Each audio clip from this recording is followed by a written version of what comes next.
Caffeine is an important part of many people's daily routines, whether it be at midnight on the day before an important essay is due, or at 6 a.m. on the way to work or school. But what exactly is caffeine and why does it work so well? Caffeine is the world's most widely consumed psychoactive drug, but unlike other psychoactive substances, it is completely legal and unregulated in most parts of the world. It is a central nervous system stimulant that is most commonly found in coffee and tea.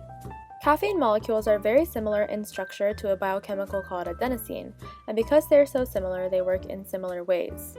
Adenosine is a neuromodulator and it regulates blood flow and balances levels of other chemicals, but it also regulates sleep. It slowly accumulates in your brain throughout the day and slows down brain activity, causing drowsiness. Eventually, the buildup of adenosine will tell your body to sleep, and as you sleep, adenosine concentrations will decline, making you feel energized.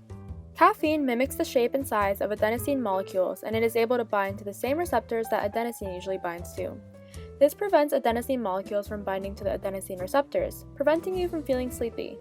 It takes about 4 to 5 cups of coffee to block half of the brain's adenosine receptors. When you first start drinking coffee, you will feel energized and not need much sleep.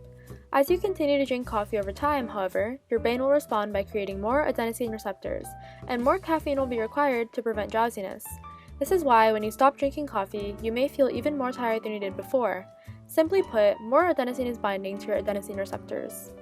Caffeine also stimulates the production of adrenaline. Adrenaline, also known as the fight or flight hormone, increases heart rate, gets your blood pumping, and opens up airways, among other things. It's what your body produces in response to a stressful situation. This can cause you to feel nervousness, restlessness, or irritability. A lethal dose of caffeine is 150 milligrams per kilogram. To put this into perspective, a 70 kilogram person would need to drink 70 cups of coffee at once in order to overdose. This means it is nearly impossible to die from caffeine by drinking coffee. Caffeine has a half-life of about 6 hours. This means that 6 hours after drinking a cup of coffee, you will experience half of the effect. The graph shows that if you drink a cup of coffee at 4 p.m., half of it will remain in your blood at 10 p.m. Caffeine is often portrayed as a harmful substance, but it can actually be quite healthy in moderate amounts. It has been shown to reduce the risk of neurodegenerative diseases like Alzheimer's and Parkinson's, as well as dementia. It could also decrease the risk of coronary heart disease, stroke, diabetes, colorectal cancer, and kidney disease.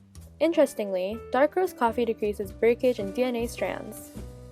A moderate coffee consumption of 3 to 5 cups per day is considered to be okay, if you are not experiencing any negative side effects.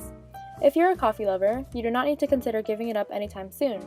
The important thing is to be mindful of how much you are consuming so that you do not leave permanent, irreversible damage to your body. Thank you for watching today's video, and I hope you learned something about the effect of caffeine on the brain. My name is Kay from Beyond the Plate, and we hope to see you next time.